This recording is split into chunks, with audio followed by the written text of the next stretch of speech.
Welcome back, everyone, to another episode of the Chicago Cubs March to October. We are right about at halfway through the season, just a few games past that halfway mark. So I want to stop, take a little break here, do a little bit of a mid-season overview of what's going on throughout the league, because there are some funky things going on throughout the league. So first of all, looking at our record, we are 59-24, a 7-11 winning percentage. The Cardinals, they're having an amazing year, and they're still 9 games back. I wish we could just put them away, though, man. And I mentioned it at the end of the last episode, but the Pirates, what the heck? They are 19-64 with a 229 winning percentage. They might be approaching Spiders territory. They have a 6.19, a 6.19 ERA. Their hitting isn't like that much worse. I mean, it's noticeably worse, I guess, when you look at the slugging too, especially compared to us, but it's the pitching that is really costing them. They've given up over 500 runs already. Looking around the league, though, we have the Braves and the Mets duking it out at the top of that division. The Phillies are not that far behind, but far enough. In the West, you got the Dodgers, Giants, and Padres. Kind of cool that the Giants are actually having a good season in this too, considering these are still like early on in the season rosters. So they're only ranked 24th, but they're keeping pace with the Dodgers. Over in the AL, we got the Yankees starting to run away with that division. In the West, the Astros are starting to run away with that division. But the best team in the league, surprisingly, is not us. Even with how good our record is, the best team in the league is the Minnesota Twins. 63-22. They're 14 games up in the division. They've got a 741 winning percentage. Their team ERA is under 3. I don't know, man. We might be seeing our World Series matchup here. So before we look at our own stats, I want to look at a couple of these weird team stats here. So first, let's check in on the Pirates. What is going on with them? Sort by on base, they've got nobody really having an amazing year, I guess, on the hitting end of things. But I mean, you know, solid on bases near the top of the order. Sort by home runs, you got Colin Moran at 17. He's having a pretty good year. Brian Reynolds is decent. Brian Hayes is all right. Yeah, sort by wins above replacement. You know, they got a couple guys here in the high 2s. It's not bad at all. Not like this is a great hitting team, but they're not hitting bad enough to be going, 19-64? So it has to be the pitching. How bad is this pitching? Let's sort by starters first. Oh my god. So their lowest ERA from a starter is 4.29. You've got Steven Brault, their highest overall starter, I guess, tied with Tyler Anderson, at a 5.54. You got Trevor Cahill, 68 overall. He's got a 6.38 ERA. The winner of them all, Chad Kuhl, he's got an 8.17 ERA with a 2.11 WHIP, and not far behind Mitch Keller at a 7.19 ERA. 1-14 for him, 1-13 for Chad, 2-11 for Cahill. That's ridiculous, dude. What about their bullpen? Their bullpen's not much better. Their closer has got a 7.27 ERA. I don't know, dude. This is like the worst team I've ever seen in a March to October. But from the worst to the best, let's go to the Twins. What the heck is going on with them? Why are they so good? Sort by on base. Looks like Arias. Is it Arias or Arias? I don't remember. But he's not starting, but he's got their best on base. Other than that, though, I mean, like, yeah, they're having good seasons. Like, you can't say these guys aren't hitting good. But, like, I would say we're hitting better. At least I think so. By a pretty decent margin, too. Sort by home runs. Sano's got 24. Nelson Cruz is at 21, so they're hitting some homers. Buxton, I didn't even realize he's not having the best year. Sort by wins above replacement. Yeah, they've got a lot of solid players by WAR. Kepler is actually their highest WAR player, but it must be their pitching. I mean, we already saw their team ERA is under 3, so it's got to be their pitching. That is why their record is so insane. Kenta Maeda, 13-0. I mean, hey, I'm somebody who doesn't put a ton of stock into pitcher records when it comes to evaluating how good a pitcher is, but you can't ignore 13-0. And along with that, he's got a 1.55 ERA, a WHIP under 1. 16 of his 17 starts are quality starts. He's had 6 complete games with 5 shutouts. Unbelievable, dude. And then they got Barrios having a good year too. Not as insane, but still really good. 3.14 ERA, 98 strikeouts. Pineda's having a great year. Look at all these complete games, though, from their starting pitchers. That's what? That's 6, 8, 10, 13, 14 complete games, with 11 of them being shutouts. That is crazy. What about their relief pitching? Not like a ton of innings, though, eaten up by their bullpen as a whole, because their starters are eating up so many innings. Taylor Rogers having a good year. The rest of their guys, though, aren't even like that lights out. They do have a good closer, though. Colomé, wow. Colomé is really good this year. He's got a 2.04 ERA. 32 saves. All right, but let's look at what our guys are doing. I kind of caught some glances here and there. It seems like some guys are cooling down. Yeah, we don't have anybody over 400 on base anymore, but Matt Duffy is leading us when it comes to on base percentage. I mean, really, dude, you can't ask for a whole lot more out of a bench guy. Bryant has got our second highest on base. He's got a 300 average, 19 homers. And then Rizzo, I don't know what to make out of Rizzo's season. He's starting to put up some higher numbers. The average and the slugging have gone up. The on base is way far out in front. I mean, he's third in on base on our team. He's drawing a ton of walks. But the reason I don't know what to make out of his season, he's only got 7 homers. He's only got 8 doubles. Those are his only extra base hits, so his slugging isn't even that high. I mean, he's slugging less than Nico Horner. So I don't know.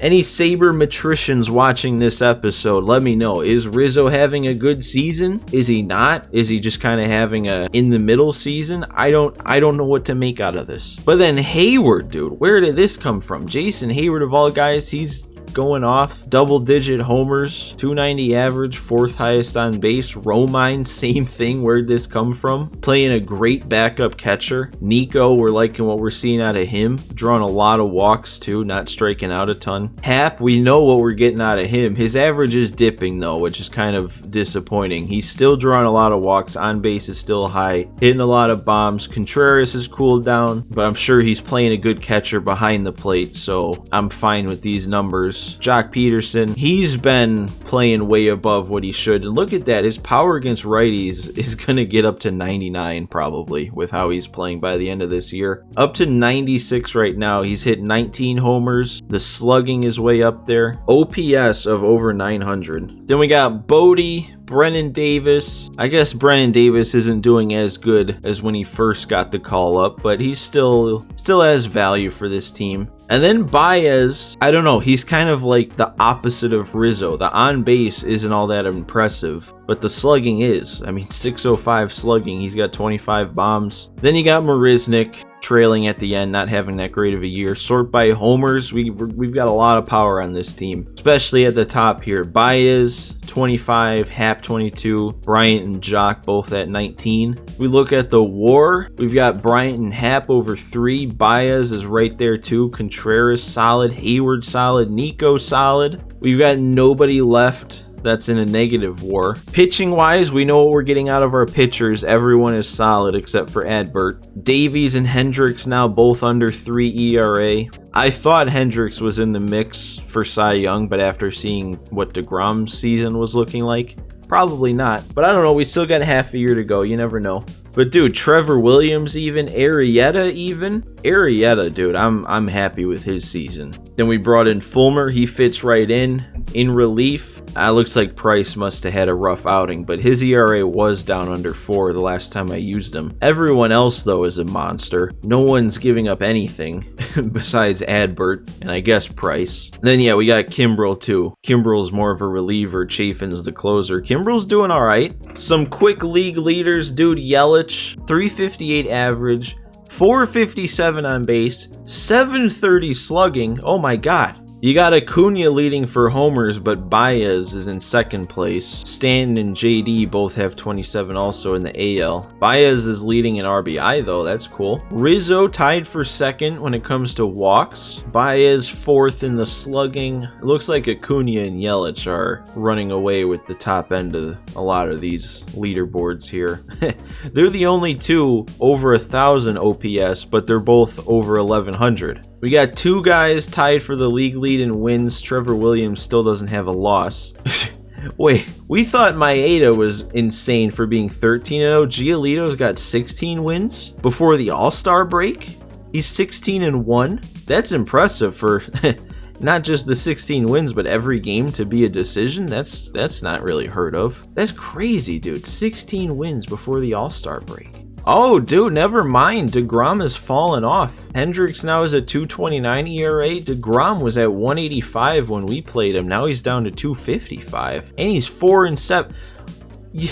Come on, Mets. He's still having an insane year. He should not be 4-7. We got Davies tied for league lead in complete games. Fulmer actually has the most innings pitched. Wow. Most of them were in the AL, but I guess he's showing up on these NL leaderboards. Walks allowed, Arrieta has the second least. Davies has a sub-1 whip. That's good for second in the league. Hendricks tied for the most pitcher WAR.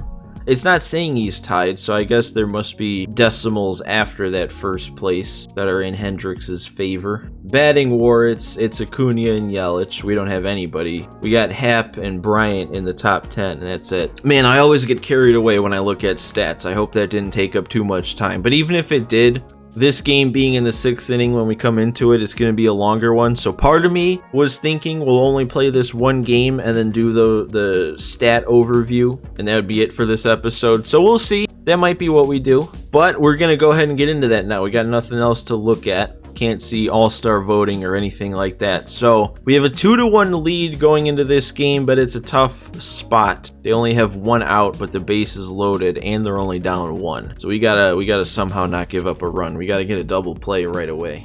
This is the second time here in a very short time span where Zach Davies is the one in the game and he has the bases loaded. Do we want to leave him in this time or take him out like last time? All right, you know what? I'm going to leave him in because if we can get an out here, Jesse Winker's coming up next, and then we can hopefully get him out for the third out with a lefty.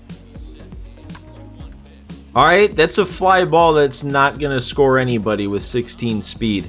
That works for me.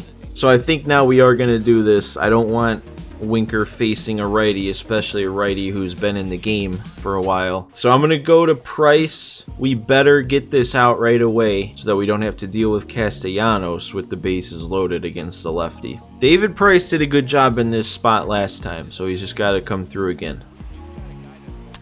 Ah, no! God, man, dude. It's not like that was a cheap hit or anything. That was a good swing on a good pitch. That sucks. No, don't. No. Alright, only 7 speed. They're sending him. I didn't get a perfect throw. Happ's got no arm anyway.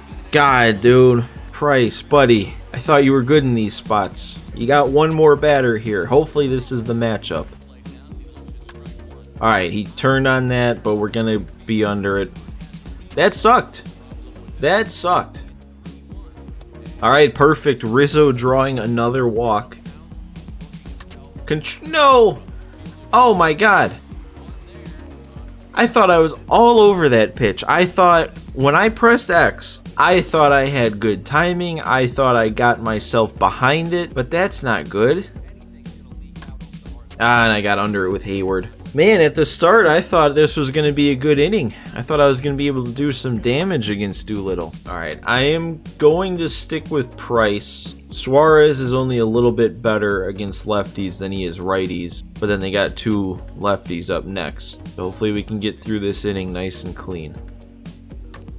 Here we go. Perfect. There we go. Another strikeout. Why did I say another strikeout? I don't think he struck anybody out yet. And another weak pop-up. There we go.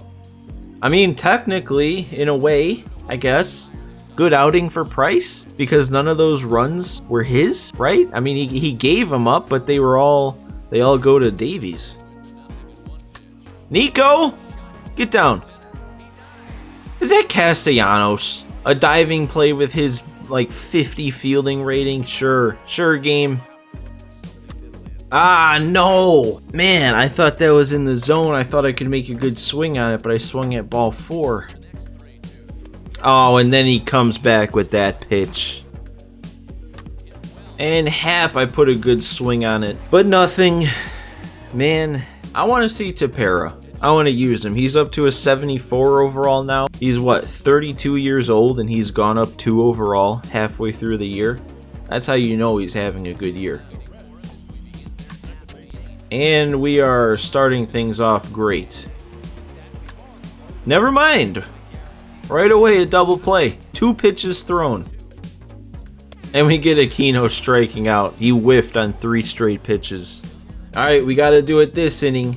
Amir Garrett is their closer, and he is having a year. Wow. That ERA was down near 1. But it is a lefty to face Chris Bryant and then Baez. Bryant, oh dude, come on, that's such a good swing. That should be a line drive. Alright. Alright, I'm going to bring in a sub for Jock Peterson, because I still don't trust myself lefty-lefty with him. And I popped it up, got jammed. That, I think, could be the first game that I've been involved in that we've lost since very early on in this season. Since like the 3rd, maybe 4th game. What are you gonna do? Sometimes you have those games. We're probably overdue for one. I will say though, after a loss like that, probably a good time for a trade, right? Let's just not sim too many games here. Jesus, why did we have to lose every single one of those? We don't even have negative momentum, it's just neutral right now. We got to win to avoid getting swept, and we're losing right away. But I think I'm going to call this one here because I think I took up too much time with the stat overview, the midseason stats early on in this one, so we're gonna cut it here. You know the drill. If you enjoyed this episode, hit that like button for me. Subscribe to the channel if you're not already. But guys, thanks for watching this one. I hope everyone enjoyed, and I'll see you next time.